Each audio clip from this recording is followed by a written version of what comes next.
Once you said it wouldn't take me on.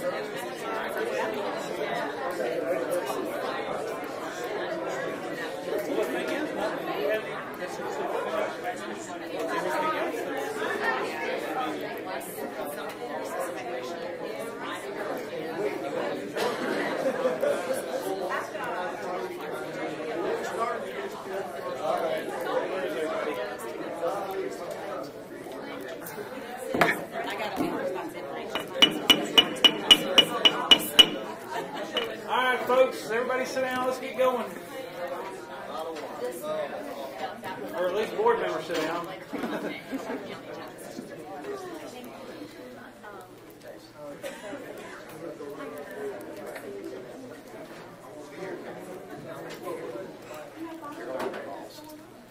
To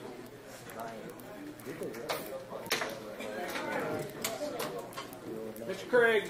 Has it been fun? Oh, yeah. You're like that other guy that can't tell time. I wouldn't have cut Steve off.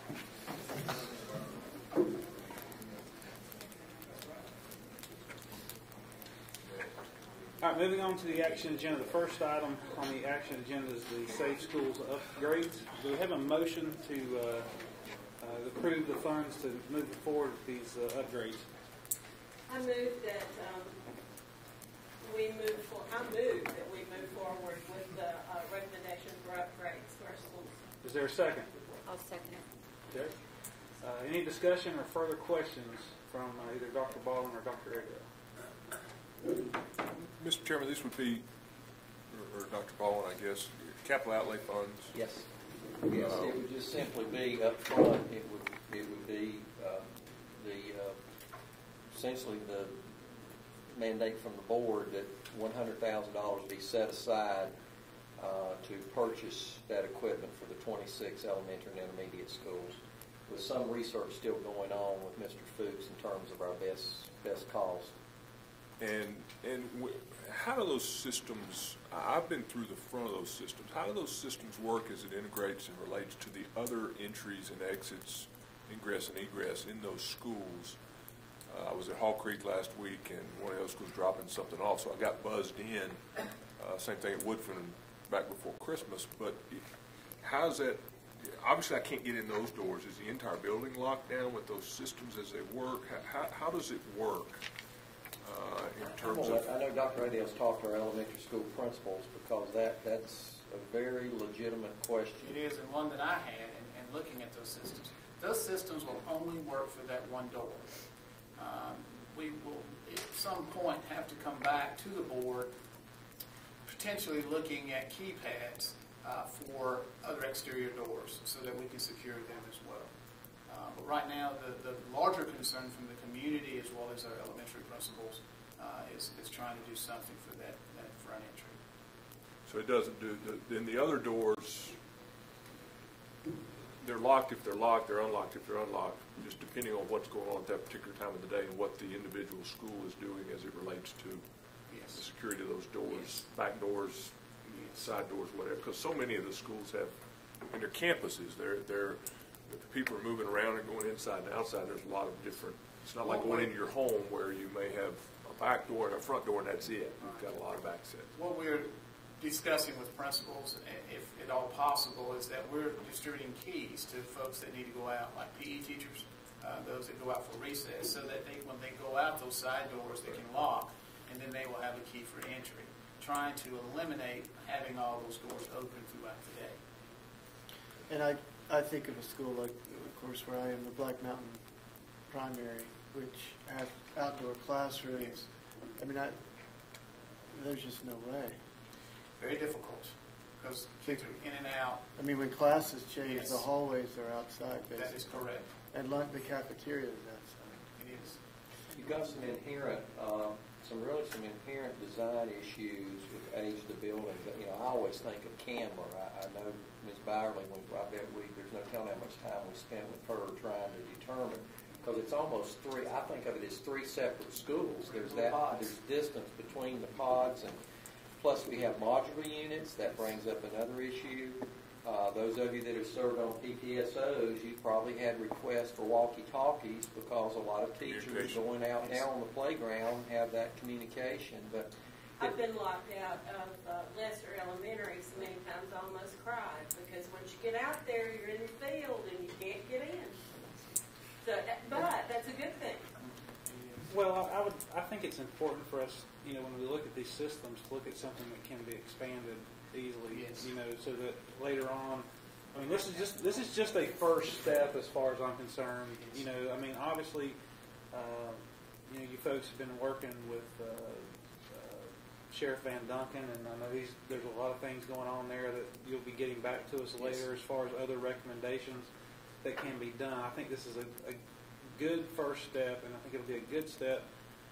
A lot of schools, it's going to be pretty easy. Yes. Some of the schools, it's not going to be so easy. And so yes, that's correct. I think it's important that we start this process and we look at it on an ongoing basis. And will the systems you've looked at have the ability, I'm guessing, that can be expanded, added to, adjusted, whatever, to meet Yes, ongoing things? that if we was just, one of our goals, okay. was to see first if we can find a system that will currently fit into our technology infrastructure, and then one that we could build and build into the system and build upon. We're pretty confident that we'll be able to bring the equipment back to you in February for you to see exactly what we're going to install at the sites. Any other questions? Yes, I just had a couple of points. This doesn't seem like enough because as a first step, I'm thinking of Reynolds High School and the sellers and principals here too. The office is in the center of the main building. You come in that door, you have access to every hallway. You can go anywhere in that building. The door's not locked. Are there security systems? I know there's some sort of keypad on the door, but I don't think it can be locked. And, can we not put these buzzer systems in the middle and high schools as well if there's no way to keep people from going anywhere in the building? Right. Well, I will tell you that we have looked at that, and it is Reynolds High School comes to mind as well. It is it sits right in the middle of the building, and I don't know how we could actually have a buzzer system that could be utilized in a school like that. For the purpose of us taking this particular step, the concerns seem to generate around elementary schools and the easy accessibility that people had to those particular schools. The conversations that we've had up to this point has been centered around that there are armed guards, so to speak, at the middle and high schools, and we do not have that at the elementary, so that we're just taking that first step in trying to provide some level of And we also remember that we do have camera systems in our middle schools and high schools. That is correct. And the intent was for them to go into the elementary schools. But we do have, I think Mr. Fuchs he's gone, but we've Yes, done they all an have excellent camera job systems. covering that. Well, in addition to the buzzer system, and even in the high schools too, it seems to me that we could hire security guards because I think the federal building comes to mind. When I go in the door, there's 2 security guards sitting right there at the desk. You can't get past them. Why can't we use security guards? We don't have to. They could be cheaper probably than hiring school resource officers. Have them work as the receptionist in the school potentially. So we're not creating a whole new position there. We contract with a company, a security company, to have these guards there, especially like Reynolds High School. I'm thinking you could even just put a desk right there by the front door, have a security guard visible sitting right there to check people in. And you also, like the elementary schools, even if you do the buzzer system, I would still like to see a security guard sitting at that front desk. Or the middle and high schools, they have the school resource officers. And so let's make them visible. Don't put them back in an office somewhere back in the building. Have them at the front desk. Have them at, like at Reynolds I was saying, I meant to say the school resource officer could be at that desk there. But in the elementary schools, could we look into the cost maybe of hiring security guards to be at the front desk? potentially, as receptionists may quit or something, integrating them in as a receptionist, because that's exactly what the federal building does. There's no receptionist there. You walk in, and if you want to go to the credit union there, you tell them, or if you want to go see somebody in the building, they call the person and say, so-and-so's here to see you. You come down and get them, and take them up to your office or whatever. So that system, they were just protecting. They had 2 security guards to protect a couple hundred employees there. And we have elementary schools with 700, 800 kids in them, and we have no security guards to protect them at all. Well, I think some of that information will be coming to us later. The sheriff is working, and he's going to be going down to Cumberland County, kind of seeing how they do their system down there, and that could be part of the discussion. When we sit down with him. Yeah, and I think something else we could do right now, and I sent this email to Dr. Baldwin from a constituent, is put signage up at the middle and high schools. Is that something that's in the works? It could even be a piece of laminated paper to say, an armed guard, is patrolling this school or something, just on the front door, so people, as a deterrent. Well, I do know that the deputies have always requested to be able to park their cars where they're visible. And that was the reason that we never, kind of use signage, is because of the location that we provided for their vehicles. If you go to the school, they're usually near the front entrance. I have one question just for clarification. When you're saying elementary schools, are you also including intermediate schools? Yes, I am. Okay. Any other questions or discussion? All in favor, please signify by saying aye. Aye. Any opposed? Okay, thank you. Next on the action agenda is budget amendment number 2. Is there a motion to approve? I'll make that motion, Mr. Chairman. Is there a second? I'll second. All right, any questions or discussion?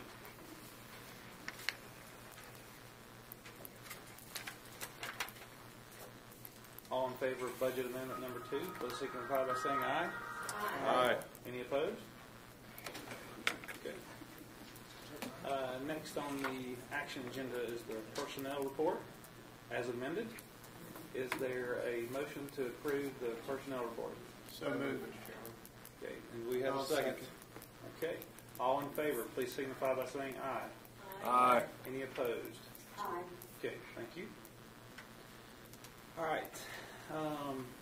Now we're going to get on to the policies that were pulled. Policy 2300, board meetings. Is there a motion to approve the policy as presented? So moved. Is there a second? Second, Mr. Chairman. Any questions or discussion? Yes, I have a concern. Maybe everybody can pull up the policy. Yep.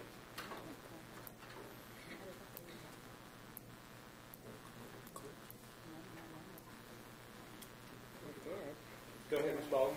Yeah, I'm trying to pull up.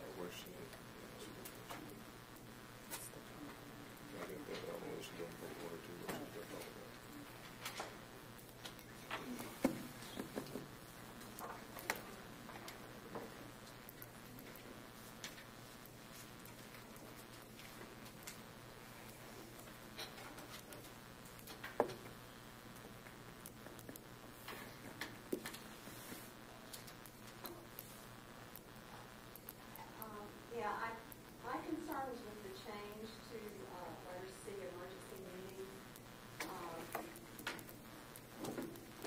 What basically we did, I guess the policy committee was copy the policy, the model policy developed by the North Carolina School Board Association, but they made a change there to say instead of 2 members could request an emergency meeting, but a majority of members had to request the emergency meeting. To me, if it's an emergency and you have to call all the board members and say, I need a majority to request this emergency meeting, by the time you get a hold of everybody and get your majority, the emergency may have escalated out. I don't know, but I think there's a reason that the School Board Association decided, that 2 members were enough to call an emergency meeting. I know we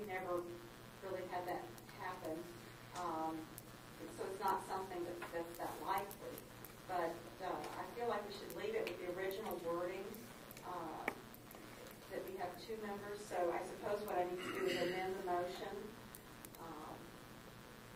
I move that we amend the motion to reinstate the original policy.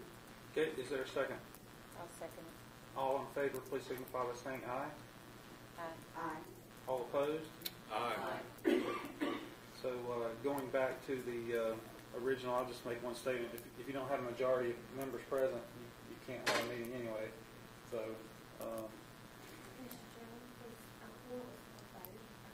it was Ms. Baldwin and Ms. Churchill voted for the amendment, and everyone else voted against the amendment. So all in favor of the policy as presented, please signify by saying aye. Aye. Any opposed? Aye. Okay, I'm getting 5-2. Okay, and next on the action agenda, policy 2310. Do we have a motion to approve as presented? So moved, Mr. Chairman. Is there a second? Second. Any questions or discussion? Yeah, I have pulled that off the agenda.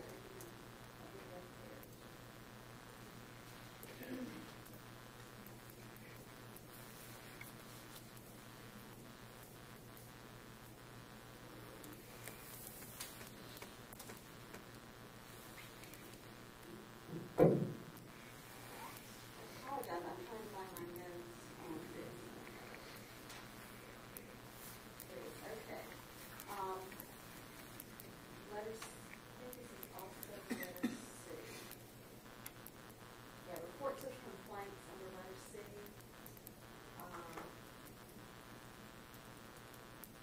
My concern here was about the reference to grievance procedures. But there is no reference. There will be. As discussed in the board meeting today, there will be a grievance procedures. I guess I wanted it referenced, like down at the bottom it says legal references to general statutes. I don't think the policy. It's got policy 1740 and 4010 as cross-reference, and then it has 1742, 5060, policy 2122. Okay, well, I had another issue. I think that one got answered at the meeting like you said. Earlier today. In the school board law training, we were told, that, to my best recollection, I believe Allison Schaefer, the attorney for the School Board Association, said that that personnel matters, and maybe Mr. Campbell can clarify this for us. It's my understanding that you can talk about if a person in the community comes and they have an issue with someone who works for Buncombe County Schools, that they can talk about them. And in our board policy, it's saying that we can't allow that. So I don't want to put something in the policy that's maybe not in accordance with the general statutes. There is not a general statute that speaks directly to it, and the School Boards Association has said that there is a potential issue there with North Carolina having a law on public comment. And does that in some way give a right to folks to come and make complaints and comments? They offer that as a rhetorical question.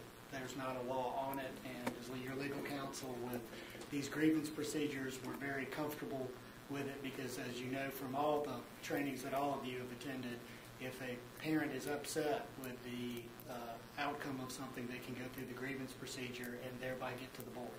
So we're comfortable with the policy as written.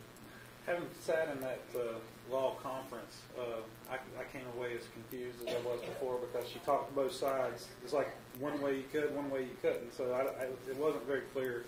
I think that I like the policy as presented. Is there any other questions or discussion? Okay, all in favor, please signify by saying aye. Aye.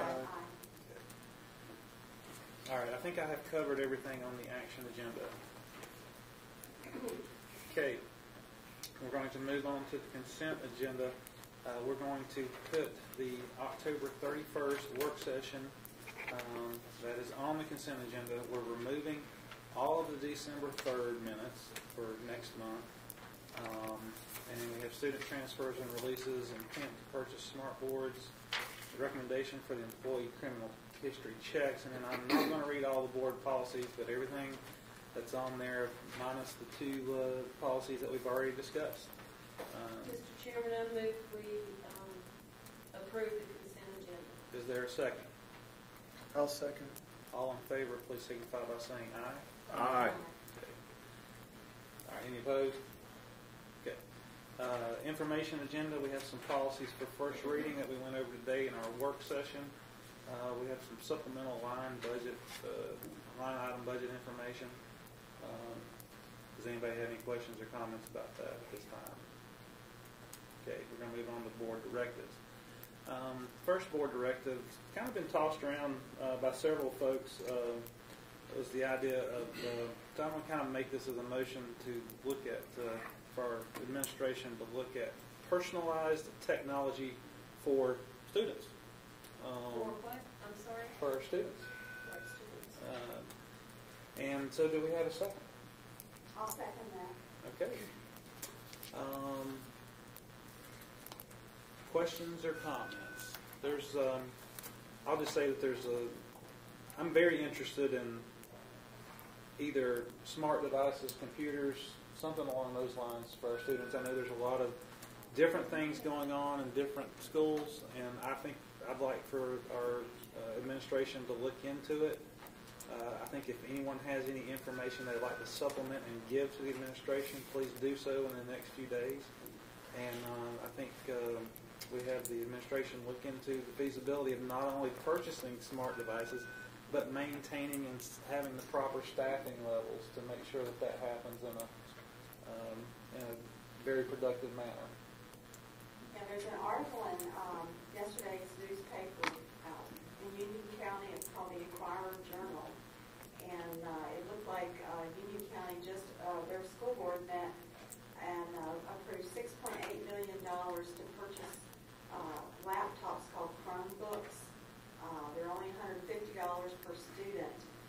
So they're getting one for every single student in Union County, and they have about, I guess it's 38,000 students or something. I mean, we have 25,000, and they're getting one for every student for $6.8 million. We have $12 million that we get on average through the Article 39 sales tax. And I don't know if Mr. Sochia is here tonight or not to confirm this, but at our last meeting, he said that money has no restrictions with regard to technology. So we're getting $12 million every year we could spend. It's not going to cost us $6.8 million. I figured, calculated at $500 per middle school student, because this is where Union County started. They started in the middle school, and it would cost us $3 million. If the laptops cost $500, I mean, I didn't calculate for $150.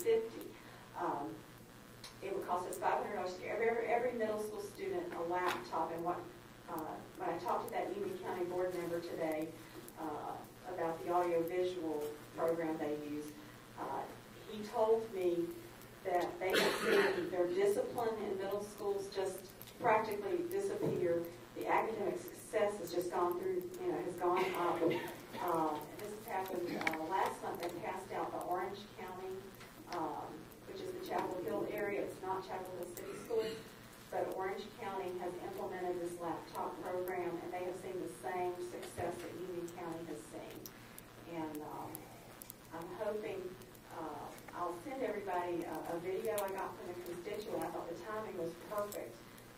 They happened to send me 2 days ago, and I sent it to Mr. Fuchs as well, our technology director. But it is so amazing what a free software program called Khan Academy can do to help our teachers and make them, they become facilitators in the classroom. When the students are learning at their own pace on the laptop, they follow each student, they track them on the computer. And somebody compared this to the Pandora Internet satellite radio system, where this radio station, it completely meets exactly what you want to listen to in music. Like, you enter artists you like and genres you like, and it'll find other music that fits those genres and everything, and completely tailors the music to your taste.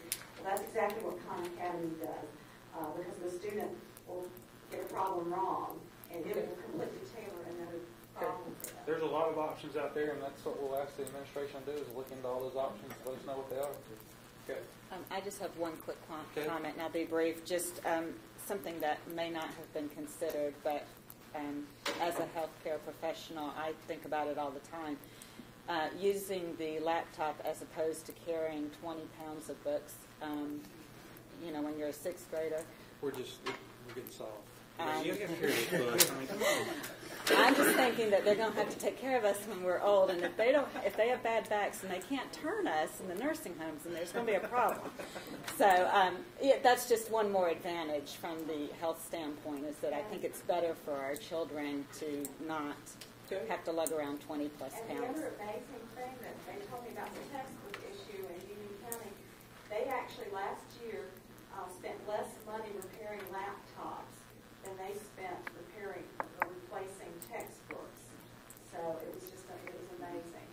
Mr. Chairman, Yes. I want a point of clarification for something that Ms. Baldwin said, and I'll probably do it by asking Dr. Baldwin to respond. Article 39 money does have restrictions, if I remember correctly, but the restrictions are that the technology has to be. Well, part of the board directive will be for the administration to let us know. We don't have access to that $12 million to buy these things, is the whole point. Thank you. I made my point. Well, they can get back to us with funding that we can use. I mean, that's part of the directive, is not only how much is going to cost, but how we're going to pay for it. So, all right, all in favor, please signify by saying aye. Aye. Any opposed? Great. Ms. Churchill asked for basically a world language program. Dr. Baldwin and I call it world language enhancement. How's that? As a way of expanding our foreign languages throughout the school system. So, your board directive, Ms. Churchill? Yes, I move that we direct administration to research the options to provide second languages in all elementary, intermediate, and middle schools in Buncombe County. Okay. Is there a second? I'll second that. Okay. Is there any brief discussion about this? I have a couple of bullet points as to why we should look at this. It allows us to be competitive with charter and private schools, and as you know, they are raising the cap for charter schools. So I think that we need to do everything possible to be competitive, just like the STEM school concept. There's reasonably priced options out there that we could actually incorporate into the personalized technology, something similar to Rosetta Stone, and it ties in with our global network philosophy. Great. Any other comments, questions, concerns? Was it for, did you say for all three levels of school? Don't we offer the foreign languages now in the high schools? I said intermediate. I'm still switching around intermediate and elementary. So, Okay. yeah, elementary, intermediate, and middle school. So I apologize. I never know where intermediate fits in. Chip, did you have a question? I thought I heard that last time, but the late hour I wasn't sure. I guess, I struggle with, I'll wait, because I struggle with, we have a fixed amount of money, and Well, I mean, it's going to have to move it around, but that's down the road. I mean, the information that will be presented is how much it's going to cost, and Where there's a will, there's There's a a way. lot of things I yeah, have to do. that's exactly right. But it's not necessarily something that's needed to know by next meeting. No. No, We're just not in the asking future. that it be at the next meeting, but sometime, whether we put it in the budget for next year or look at it the year after. I would like to talk about it before our budget work session, though, Okay. if we could have some kind of information. I will just make one general comment. I mean, Dr. Baldwin and Ms. Swanner, were you with us when we met with the what was the name of that group? I can't even remember. Rosetta Stone. It was Rosetta Stone. Okay. And one of the main concerns that I heard from our elementary principals was just the lack of time with everything that they have going on. But that's something that the administration can get back to us with. And I think it's a great idea. I wish I'd studied it harder and longer with the Spanish, it would have helped me now quite a bit. Mr. Chair, the other thing I think would be good at that time is for us to update you in terms of where we're moving with our immersion model, and because there's a lot on the table at the elementary level, so we will do that as well. And this is why I bring it up, because of Glen Arden, and there are so many parents that have been so positive about that program and want to see that implemented in other areas. All in favor, please signify by saying aye. Aye. Any opposed? Okay. Future meetings, February the 2nd at 4:30. We're going to have a National Board Certified Teachers Reception. I'm sorry? 7. February 7th, did I say 7? You said second. Oh, sorry. February 7th, 4:30, and It's late. probably, are we going to have a policy session before that? Okay, so look forward to that announcement. And and then hard. I think you're excited. and then also we'll have our regular scheduled meeting at 6:30. Is that a motion to adjourn? So moved. All in favor, say aye. Aye.